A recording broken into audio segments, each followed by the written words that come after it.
Hello सगळ्यांना नमस्कार. खूप खूप स्वागत आहे सगळ्यांचं. आत्मवंदन, प्रणाम सगळ्यांचं हृदयापासून आजच्या सत्रामध्ये स्वागत आहे. आपल्या सगळ्यांच्या हायर सेल्फचं, उच्च आत्म्याचं, उच्च स्वचं मी मनापासून स्वागत करते आणि आभार व्यक्त करते आमच्या सगळ्यांना ही ध्यानाची प्रेरणा आणि ध्यानाचा मार्ग दाखवल्याबद्दल. आपल्या ग्रुपमध्ये आता असलेल्या सगळ्या दैवी शक्तींचे मी आभार व्यक्त करते. महाअवतार बाबाजी, ब्रह्मर्षी पितामह पत्रीजी,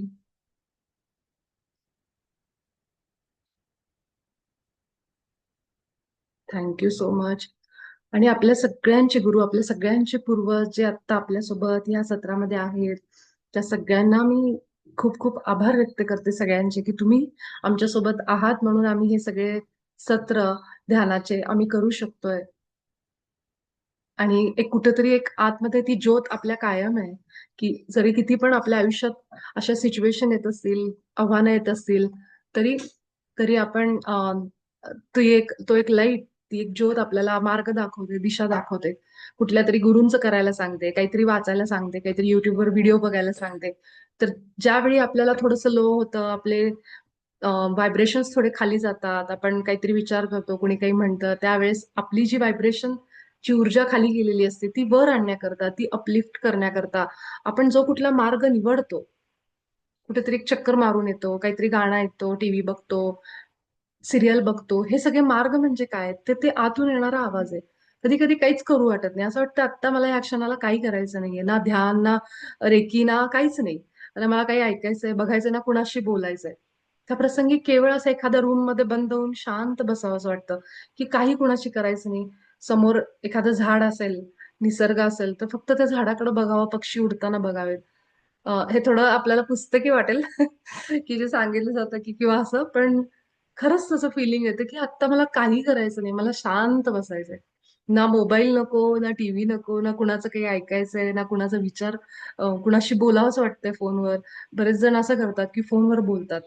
जसं आपण परवाच्या सत्रात म्हणलं की आपलं काही मनामध्ये काहीतरी एक जडपणा आहे, काहीतरी कुणाला शेअर करावं असं वाटतंय, तर तेही करतात. पण ते केल्यानंतर सुद्धा आपल्याला बरं नाही वाटत. जेव्हा आपण असं सांगितलं जवळच्या व्यक्तीला, तर ती व्यक्ती थोडंसं हो, ठीक आहे, हरकत नाही. कदाचित त्याच्यावर थोडी फुंकर घालेल, की हा ठीक आहे. त्या व्यक्तीला आपल्याबद्दल प्रेम वाटत असेल आणि ती प्रयत्नही करेल आपल्याला थोडं शांत करण्याचं. पण त्यानंतरही थोडंसं जरी हलकं वाटलं आपल्याला, पण तरी सुद्धा ती एक तळमळ आतमध्ये सुरू असते आपल्या. मग अशा वेळी काही न करता जसं आपलं मन सांगतंय त्याप्रमाणे जायचं. आपलं जे हृदय सांगतं आपल्याला, की आता काही करू नको, शांत बस, झोप त्यापेक्षा. तर झोपल्यानंतर सुद्धा आपल्याला वाटतं, की आपले प्रॉब्लेम सॉल्व्ह नाही होत झोपल्याने. पण कधी-कधी झोपल्याने आपली जी प्रोसेस असते, विचारांची प्रोसेस जी चालू आहे साखळी, ती थांबते आणि उठल्यानंतर फ्रेश वाटतं. असंही होतं किंवा काही लोकांना झोपेतून उठल्यानंतर निराश वाटतं. तर हे डिपेंड त्यावेळेस आपलं काय परिस्थिती, काय सिच्युएशन आहे, त्याच्यानुसार आपण निर्णय घ्यायचा. पण ही सिच्युएशन जी आहे, जी आपल्याला थोडी लो व्हायब्रेशनमध्ये घेऊन जाते, त्यावेळी फार वेळ त्या सिच्युएशनमध्ये न राहता त्याच्यातून काहीतरी एक सोल्युशन आपण काढू शकतो का?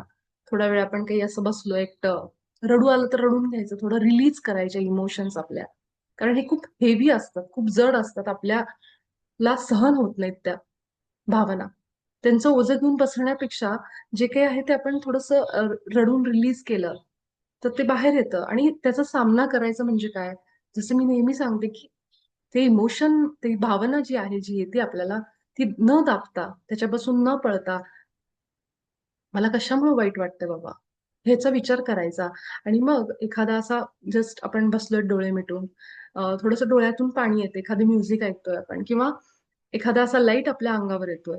ह्या पद्धतीने अनेक, अनेक टेक्निक आपल्याकडे आहेत. आणि हे तुम्ही केल्यानंतर थोडंसं तुम्हाला जाणवेल, तुमच्या गुरूंना बोलवा, एंजल्सना हाक मारा. हे देवदूत सतत आपल्या भोवती असतात. सतत असतात. ह्या क्षणाला पण आपल्या प्रत्येकाच्या शेजारी 2 देवदूत बसलेले आहेत. 2 तर मिनिमम असतात. कंपल्सरी 2 मिनिमम असतात.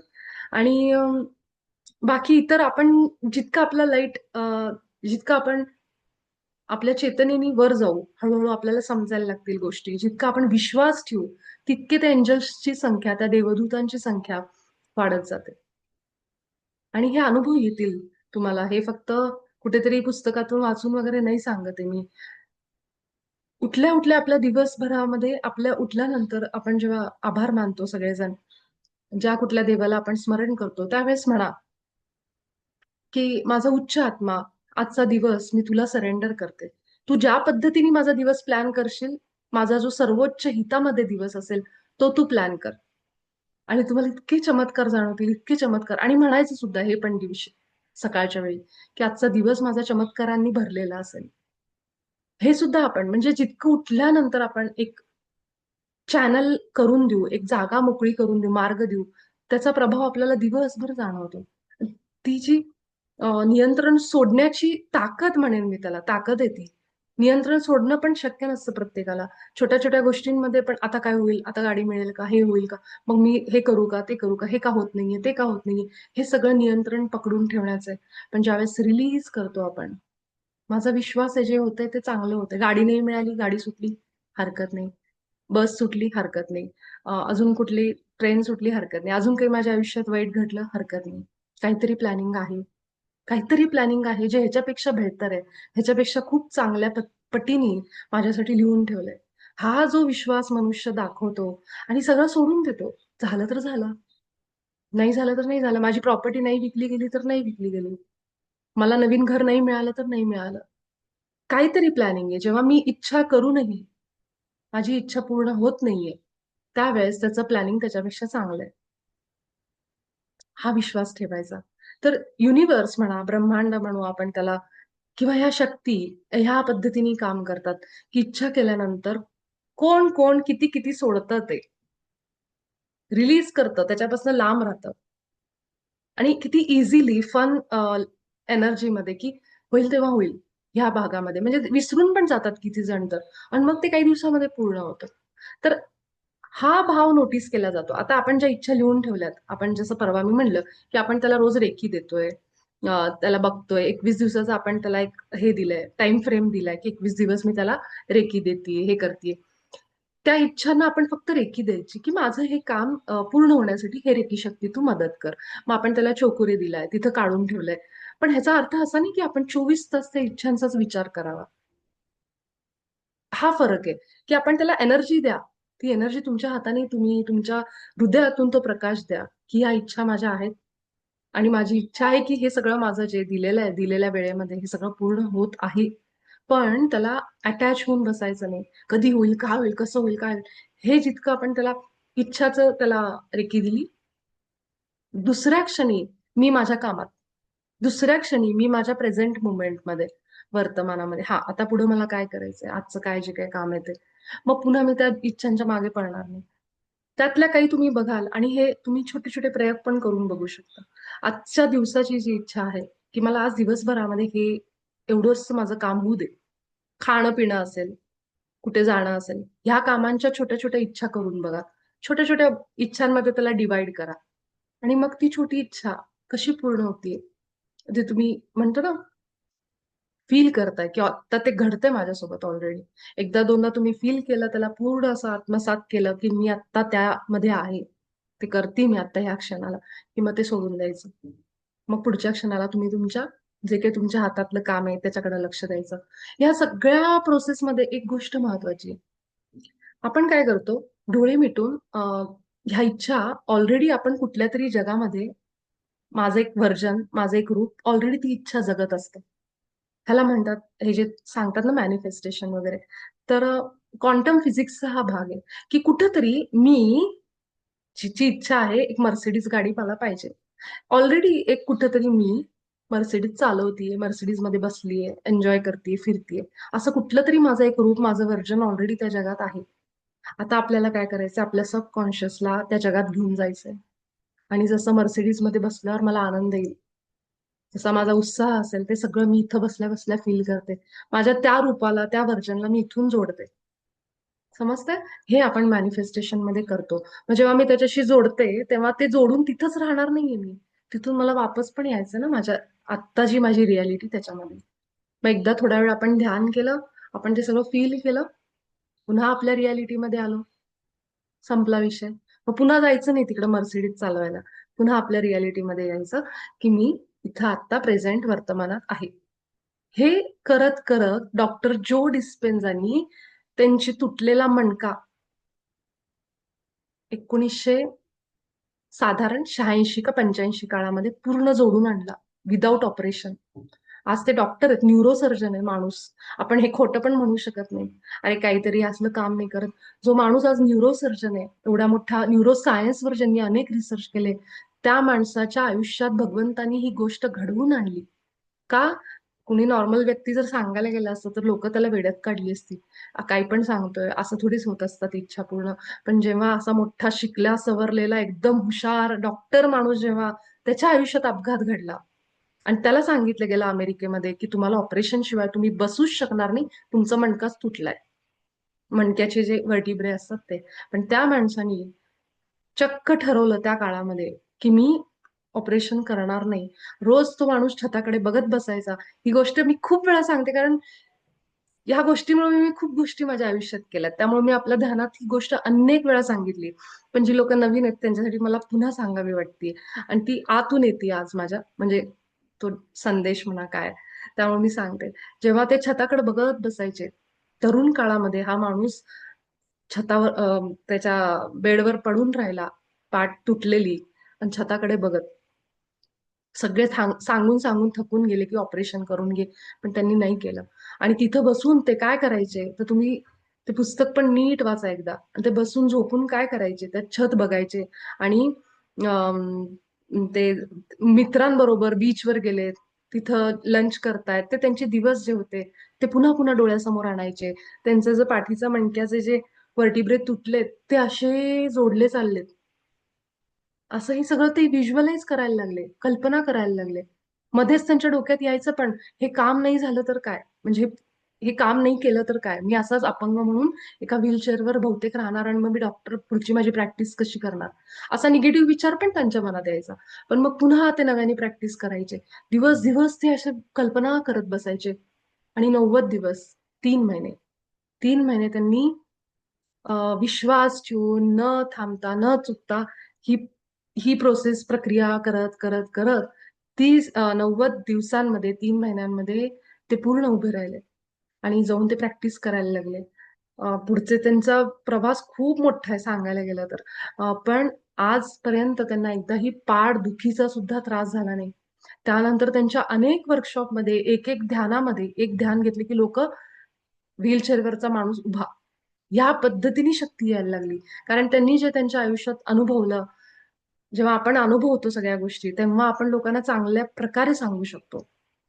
दुःख काय असतं, गरिबी काय असते, ही जी लोकांनी अनुभवली त्या लोकांना जेव्हा दुसऱ्या आयुष्यात पुढे जाऊन दुसऱ्याला जेव्हा मोटिवेशन देता येतं, सांगता येतं, प्रेरणा देता येते, तेव्हा ते जास्त कन्व्हिन्सिंग असतं, त्याचा प्रभाव जास्त पडतो. कारण त्या माणसाने गरिबी, हे दारिद्र्य म्हणा, हे सगळ्या गोष्टी जवळून अनुभवलेल्या असतात. म्हणून भगवंत जेव्हा आपल्याला कुठलीही संकट देतो ना, तेव्हा लक्षात ठेवायचं की ह्या संकटातून माझ्या आयुष्यातून मी उभी राहणार आहे.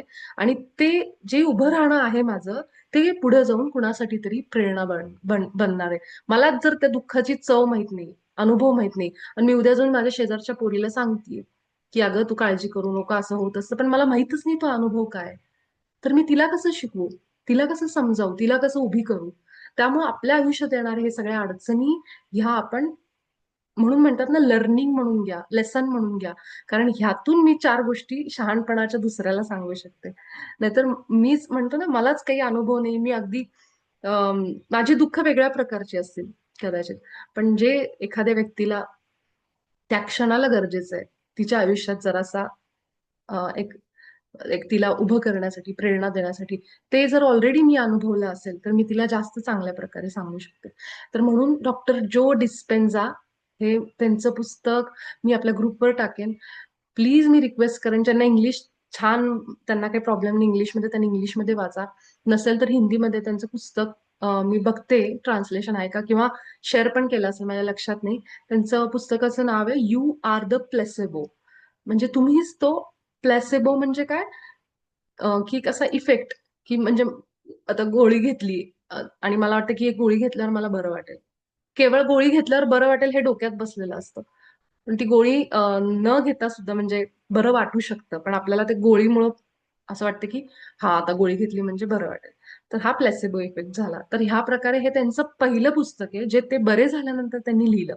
त्यानंतर त्यांचे इतके इंटरव्ह्यूज झाले, इतक्या मीडियामध्ये ते इतके पॉप्युलर झाले जगभरामध्ये की खूप त्यांना ऑपॉर्च्युनिटीज आल्या, खूप ऑफर्स आल्या. मग त्यांनी टीम तयार केली. मग ते वेगवेगळ्या ठिकाणी जाऊन स्टडी करून त्यांनी रिसर्च पेपर तयार केले, पीएचडी कम्प्लीट केली, डॉक्टर झाले. त्यानंतर त्यांनी न्यूरो सायन्समध्ये डिग्री घेतली त्यानंतर. आणि मग त्यांची पुस्तकं झळकली. आणि ही सगळी पुस्तकं इंटरनॅशनल लेवलला, आंतरराष्ट्रीय स्तरावर बेस्ट सेलर म्हणून पुस्तकं ही प्रसिद्ध झाली आहेत. त्यामुळे असं नाही की उगीच आपल्याच गावामध्ये असं नाहीये. पूर्ण जगामध्ये इतर लँग्वेजेस मधली लोक सुद्धा त्यांची पुस्तकं घेतात, वाचतात, बरी होतात. नुसती पुस्तकं वाचूनही. असे ते डॉक्टर जो डिस्पेन्झा माझे अतिशय फेवरेट आणि अतिशय म्हणतो ना प्रेरणादायी प्रवास ज्यांचा आहे. तर त्यांचा जेव्हा ऍक्सिडेंट झाला तो एसयूव्ही गाडीनी झाला आणि ते कितीतरी मीटर फरफटत गेले त्या गाडीने. इतका भयानक त्यांचा ऍक्सिडेंट होता. आणि अशा माणसाच्या आयुष्यात कलाटणी देणारा हा प्रसंग आला. आणि पुढे जाऊन त्यांनाही वाटलं नव्हतं की एवढं कार्य त्यांच्याकडनं घडेल. आजही तुम्ही युट्यूबवर टाकलं डॉक्टर जो डिस्पेन्झा, त्यांचे अनेक तुम्हाला अनुभव ऐकायला मिळतील लोकांचे, त्यांच्या ध्यानाबद्दल सांगितलेले. ते एका ध्यानामध्ये बसवतात अशा लोकांना की जे कॅन्सर आहे, हे ते अनेक रोगी येतात तिथं आणि बसतात. आणि मग ते ज्या पद्धतीने ध्यान घेतात की तुमचं आयुष्यच पालटतं एकाच ध्यानामध्ये. लोक व्हीलचेअरवरून उठलेली आहेत. तर हे जेव्हा मी पहिल्यांदा ऐकलं ना, सगळं मला असं जादुई वाटलं की असं कसं होऊ शकतं ना. केवळ आपली संकल्पशक्ती, आपली इच्छाशक्ती इतकी ताकदवान आहे आणि आपल्याला काहीच माहित नाही. आपण आयुष्यभर भरकटतोय, ह्या देवाला जा, तिथं जा, ह्या गुरूंना जा, ह्याच्याकडे पत्रिका दाखव, ह्याच्याकडे हात दाखव. पण माहितच नाही की आतमध्ये इतकं भरलेलं आहे. हे सगळं हा प्रवासच ओव्हरऑल खूपच म्हणतो ना जादुई, न विश्वास बसणारा, कल्पनेच्या पलीकडचा प्रवास आहे. आणि त्यांनी हेच सांगितलं की कसं तुम्ही मॅनिफेस्टेशन पण करू शकता. ह्याच पद्धतीने तुम्ही कल्पना करा, व्हिजन बोर्ड लावा, जसं आपण बोललोय. तर होतात त्या गोष्टी, 100% होतात. आज उठल्या उठल्या जसं मी जायचं ठरलं तेव्हा मी फक्त म्हटलं होतं माझ्या हायर सेल्फला, आजचा दिवस आमचा प्रवासाचा तू माझ्याकडनं आमच्याकडनं करून घे. मला कुठंही इतका सुद्धा त्रास नकोय. मी आज्ञाच दिली होती, कमांड डायरेक्ट. मी म्हणलं मला इतकाही त्रास माझ्या आज प्रवासामध्ये नकोय. तू मला पूर्ण घरापासून घरी येईपर्यंत व्यवस्थित फुलासारखं आण आणि तू त्या पद्धतीने माझा प्रवास आज करून घे. आणि माझ्या आयुष्यामध्ये म्हणजे आजच्या दिवसामध्ये खूप चमत्कार घडत आहेत, घडणार आहेत. हे पण वाक्य मी सकाळी सकाळी बोलले. आणि लिटरली दिवसभर म्हणजे इथून उतरला बसमधून की समोर हे रिक्षा, हे ते सगळं म्हणजे असं असं वाटत होतं की आमच्यासाठी थांबलं होतं सगळं लाईननी. एक मिनिट सुद्धा मला इथून इथं चालावं लागलं नाही. स्वामींच्या मंदिरातलं तर मी ते सांगितलंच. ते नसतं झालं तरी माझा विश्वास आहे. स्वामी आपल्यासोबत आहेत. ते व्हायलाच पाहिजे ह्याची गरज नाहीये. पण ते झालं आणि त्या व्यक्तीने आम्हाला पुन्हा उलट लाईनमध्ये पाठवलं की तुम्ही इकडूनच जा, तुम्हाला हे जवळ पडेल इकडून. त्यांनी मग आम्हाला साधा मठ पण ओलांडू दिला नाही. आम्हाला उलट्या दिशेने पाठवलं. आणि आमचा एवढा वेळ वाचला कारण स्वामींना माहितीये की चालायचं हिला थोडा कंटाळा. त्यामुळं उलट्या दिशेने येऊन आम्ही दारात गेलो आणि लगेचच तिथं अशी बस निघालेली थांबली आणि आम्ही त्या बसमध्ये बसून इतक्या पटकन घरी आलो. आणि बरोबर एकाही ठिकाणी कुठेही गैरसोय नाही, काही नाही, काही नाही. म्हणजे आपण जेव्हा सगळं सोडतो ना, विचार करायचं की अरे कसं होईल, बस मिळेल का, हे मिळेल का, खूप विचार जेव्हा आपण करतो तेव्हा आपल्या एनर्जीज ब्लॉक करून घेतो. आणि जेव्हा आपण सरेंडर करतो आपला दिवस की आज जे काही आहे ना माझ्याकडनं, हे तू करून घे. मी फक्त ते फॉलो करणार, मी कृती करणार. मी जाणार बसमध्ये जाईपर्यंतची कष्ट घेणार, तिथं बसणार. हे मी करेन. पण त्याच्या पुढचं तू करायचंस प्लॅनिंग. आणि अगदी सकाळी 6 वाजता आम्ही गाणगापूरची बस पकडली. तिथून ते घरी येईपर्यंत संध्याकाळचे 6-12 तासाचा प्रवास कुठे झाला म्हणजे माझी आई आज इतकी आश्चर्यचकित झाली माझ्यासोबत. आई म्हणली आमचा प्रवास कधीच असा झाला नाही म्हणली. कारण जेव्हा जेव्हा ते जायचे तेव्हा प्रचंड गर्दी, प्रचंड सगळं हे वाचायचं. आणि आज मात्र आई म्हणली आज पहिल्यांदा माझ्या आयुष्यात मी एवढ्या वेळा जाते, वाटलंच नाही म्हणली की प्रवास झालाय म्हणून. मी म्हणलं कारण मी सरेंडर केलं होतं पूर्ण. आणि मला हे सांगायला असं गर्व नाही वाटत की मी किती महान आहे किंवा मी ह्या गोष्टी कशा करते. मला हे सांगायचं सगळ्यांना की आपण सगळे दैवी आहोत, आपल्या सगळ्यांबरोबर ह्या एनर्जीज आहेत आणि आपल्या आतमध्ये सगळं तत्व आहे. फक्त आपण त्याच्यावर विश्वास ठेवला पाहिजे. नाही जर समजा बस मिळाली, पंक्चर झाली मध्ये वाटेमध्ये, तरी सुद्धा माझा विश्वास पाहिजे त्याच्यावर की काहीतरी आहे. भगवंतानी हे जे काही माझ्यासोबत, माझा हायर सेल्फ आहे, जी माझी शक्ती आहे ना, पंक्चर केली गाडी, नाही जरी वेळेत मिळाली तरी सुद्धा काहीतरी आहे. तर मी त्याला म्हंटल होतं की जातानाच की माझा आजचा दिवस असा पाहिजे मला. पण नसतं झालं तरी सुद्धा मी कुठेही होप सोडली नसती, विश्वास सोडला नसता. पण आपण पूर्ण सरेंडर करतो जेव्हा विश्वास ठेवून सगळ्या गोष्टी करतो, ऑटोमॅटिक सगळ्या गोष्टी घडत जातात. तर गाणगापूरला पण खूप चमत्कार घडले, परत कधीतरी सांगेन. आणि हे सगळ्यांबरोबर घडतात, मला माहितीये. आणि घडतील सुद्धा जेव्हा आपण अजून थोडासा आपला कंट्रोल सोडायला शिकतो. कधी शाळेत कुणाला मुलांना सोडायला उशीर झाला किंवा अगदीच असं काही गोष्टी घडल्या, तर अगदीच मग तिथं त्या एनर्जीमध्ये राहायचं नाही खूप वेळ. आपल्या मनाविरुद्ध एखादी गोष्ट घडली, हे मला सांगायचं. तर असं जर घडलं तर खूप वेळ त्या एनर्जीमध्ये ताणून राहायचं नाही. त्यावेळेस विचार करायचा काहीतरी आहे प्लॅनिंग आणि मी तुझ्यावर विश्वास ठेवते. ती कदाचित आपली परीक्षा असू शकते की आपण अजून किती लेवलला गेलोय, आपल्याला अजून किती ह्या गोष्टी स्वीकारणं गरजेचं आहे. तर आजच्या अनुभवातनं मला पूर्ण खात्री आहे की असे सगळ्यांबरोबर अनुभव घडतात. जसं संध्या त्यांनी सांगितलं त्यांचे अनुभव, अजून इतरांचे पण आहेत जे मला पर्सनलवर पण आले. त्यांना सगळ्यांसमोर नको वाटलं सांगायला. पण मला खात्री आहे की म्हणूनच स्वामींनी म्हणा, आपल्या गुरूंनी सगळ्यांना एकत्र करून एकाच बोटीमध्ये बसवलंय आणि ते ढकलतायत आपली नाव आणि आपण हळूहळू हळूहळू पुढे पुढे पुढे जातोय. तर त्यामुळे आपल्या गुरूंचे आभार मानू आपण सगळेजण. आणि असेच तुमचे पॉझिटिव्ह सगळ्यांचे अनुभव सांगत राहा ग्रुपवर. कारण जेव्हा असे आपण अनुभव सांगतो एकमेकांबद्दल की आज माझ्यासोबत असं झालं किंवा असं झालं, तर त्यामुळं ही एक एनर्जी आपण आपल्या ग्रुपमध्ये स्प्रेड करतो, सगळ्यांबरोबर शेअर करतो. तर त्यासाठी हे अनुभव सांगत जा. स्नेहलनी लिहिले, हो मी ऐकलं आहे, त्यांचा एक व्हिडिओ बघितला आहे. मेघना, which book and author name? त्यांचं बुक आहे बिकमिंग सुपर नॅशनल. करेक्ट, ते वाचलं होतं मी. हो, खूप सुंदर पुस्तक आहे ते सुद्धा त्यांचं. आणि अशी अजून त्यांनी पुस्तकं पब्लिश केली आहेत, डॉक्टर जो डिस्पेन्झानी. त्यांची मुलाखती युट्यूबवर इंग्लिशमध्ये आहेत. जर त्या तिथं ऑटो डबचं ऑप्शन असेल समजा, तर मराठीमध्ये पण तुम्ही ते डब करून ऐकू शकता. असे पण त्यांचे काही व्हिडिओज असतील मला वाटतं युट्यूबवर. आणि मी त्याची पुस्तकं पाठवेन इंग्लिशमध्ये. प्रयत्न करेन की हिंदीमध्ये मिळावं. Becoming super national, becoming super natural, sorry. ते जे पुस्तक आहे त्याचं आपल्या संस्थेच्या मास्टर्सनी, ध्यानी मास्टर्सनी त्या पुस्तकाचे रिव्ह्यूज काढलेत.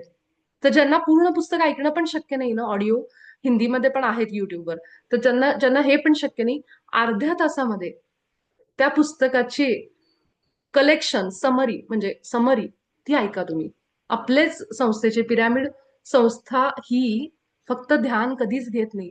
कारण आपण इतके भाग्यवान आहोत, आपण अशा संस्थेशी जोडले गेलो की ज्या संस्थेचे संस्थापक पत्रीजी, जे आता या जगात नाही आहेत, पण ज्यांनी ही संस्था स्थापन केली, त्यांनी कायम भर दिलाय ध्यान, स्वाध्याय, सज्जन सांगत्य आणि चौथं म्हणजे शाकाहार.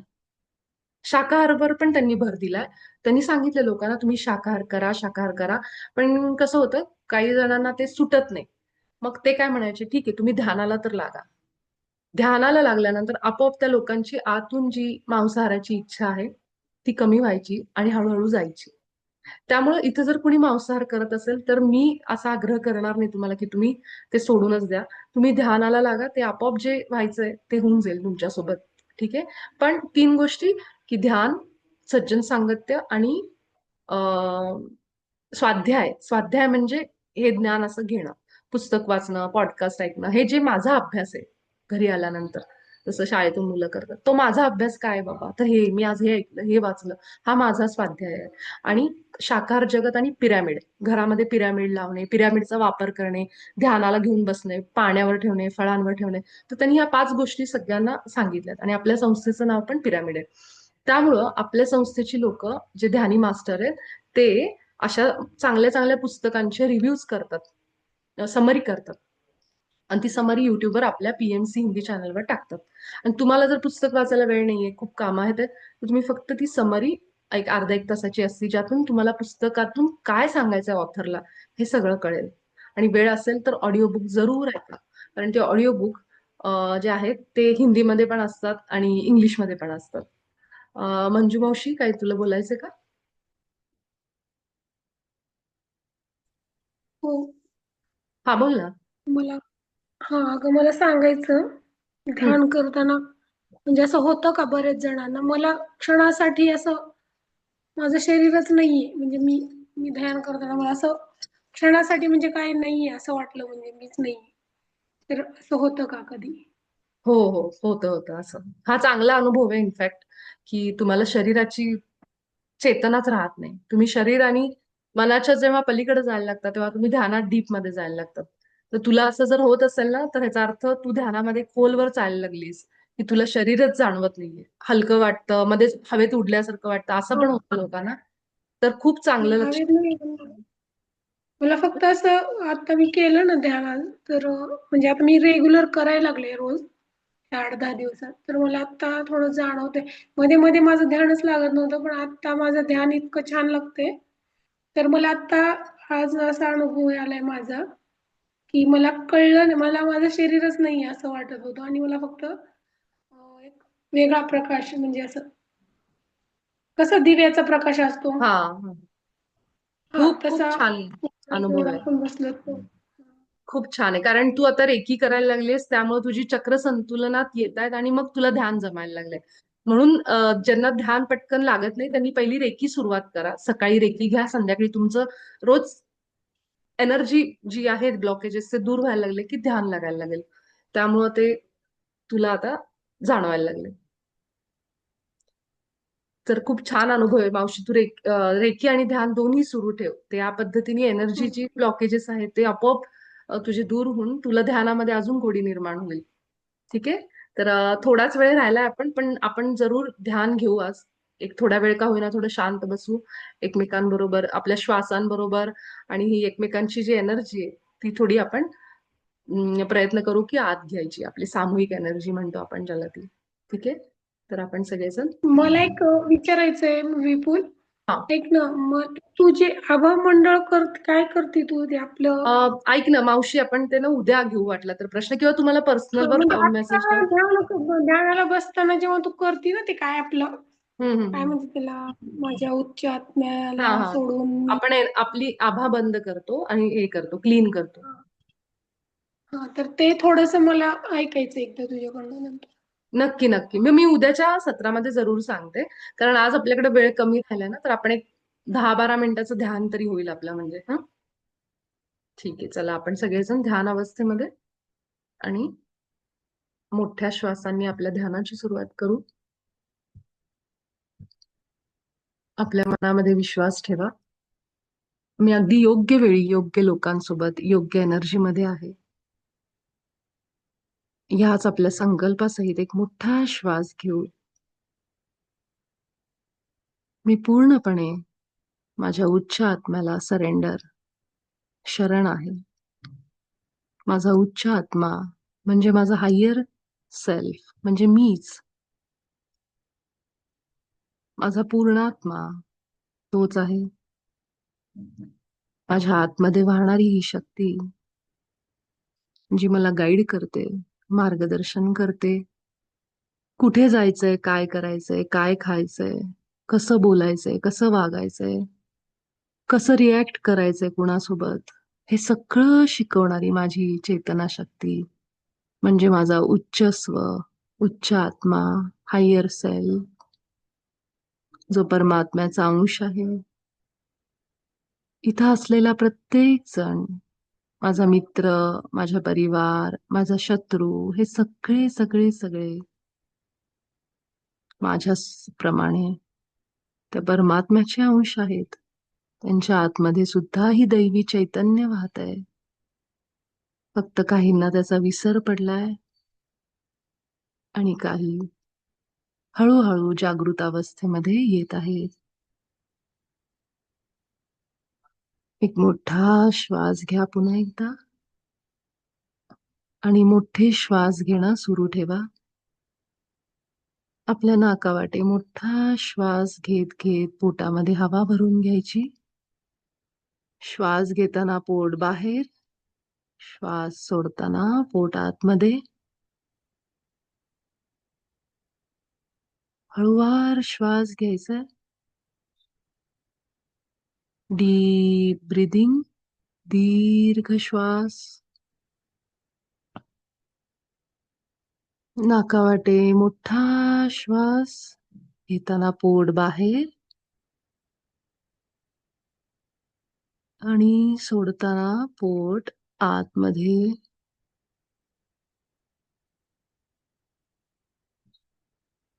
आपल्या खालच्या स्वादिष्ठान चक्राला आपल्याला हालचाल जाणवत असेल, पोट हलतंय त्याप्रमाणे नाभी, स्वादिष्ठानाचा ओटीपोटाचा भाग भरून हवा घ्या. सोडताना पोट आतमध्ये.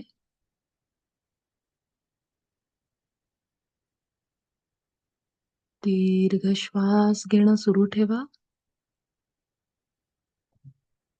पूर्ण लक्ष आपल्या श्वासांच्या या क्रियेवर, ज्याला आपण माइंडफुल ब्रीदिंग असं म्हणतो. लक्ष देऊन घेतलेले श्वास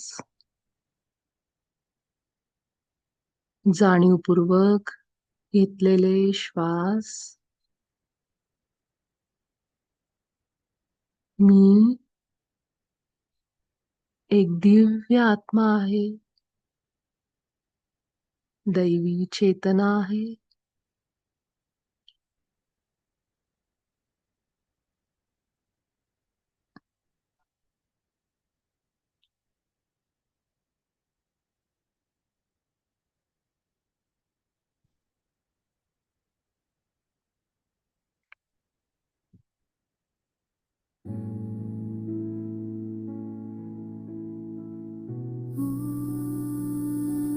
शांती शांती शांती.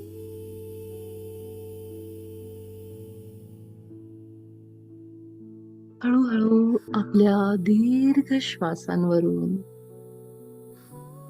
आपलं लक्ष आपल्या छातीवर आत बाहेर करणाऱ्या सहज श्वासांवर पूर्ण लक्ष आपल्या हृदयावर.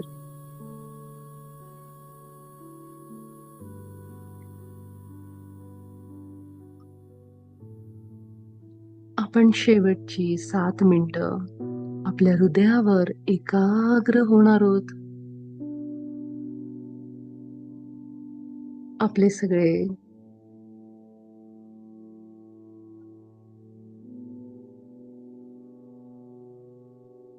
पूर्वज, एंजल्स, सद्गुरू आपल्या सगळ्यांच्या सोबत या क्षणाची आतुरतेने वाट बघतात. जेव्हा आपण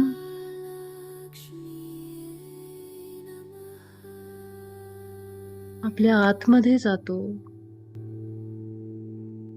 आपल्या हृदयावर, श्वासांवर एकाग्र व्हायला लागतो,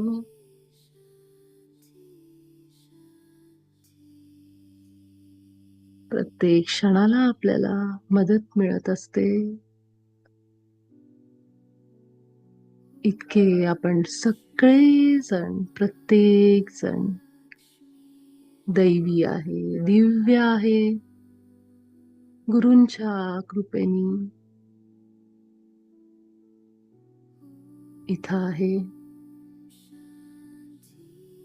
मी दिव्य चेतना आहे. मी प्रेम आणि प्रकाश आहे. हा विचार, संकल्प आपल्या हृदयात ठेवा. मी दिव्य चेतना आहे. मी प्रेम आणि प्रकाश आहे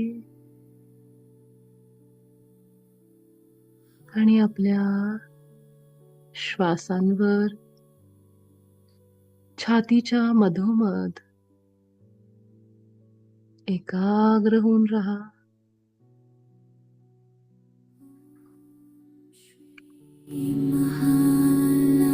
महालक्ष्मीये नमः.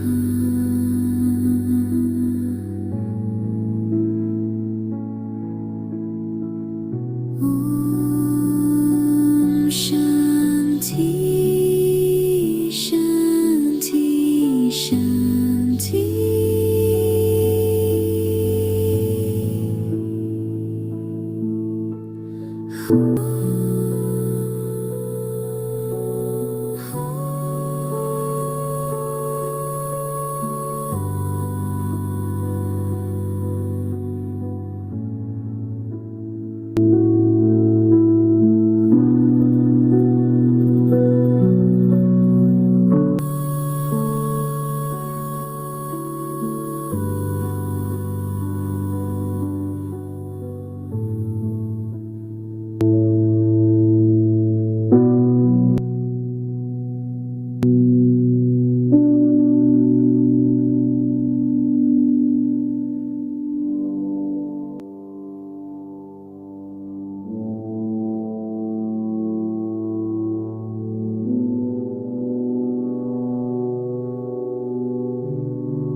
ॐ श्री महालक्ष्मीये नमः.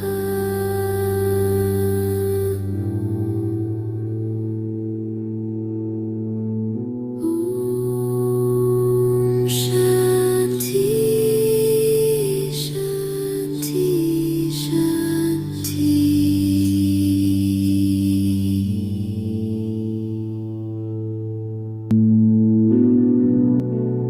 ॐ श्री महालक्ष्मीये नमः.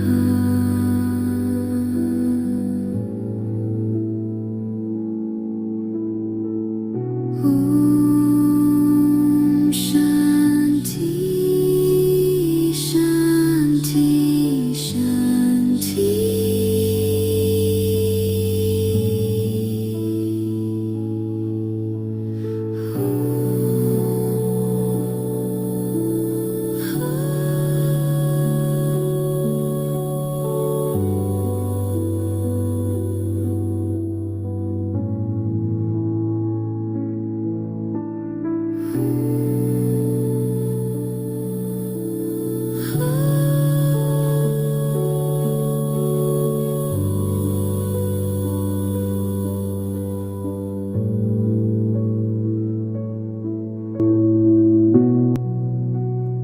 ॐ श्री महालक्ष्मीये नमः.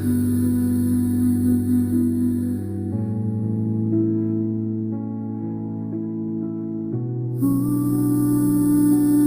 शान्ति शान्ति शान्ति.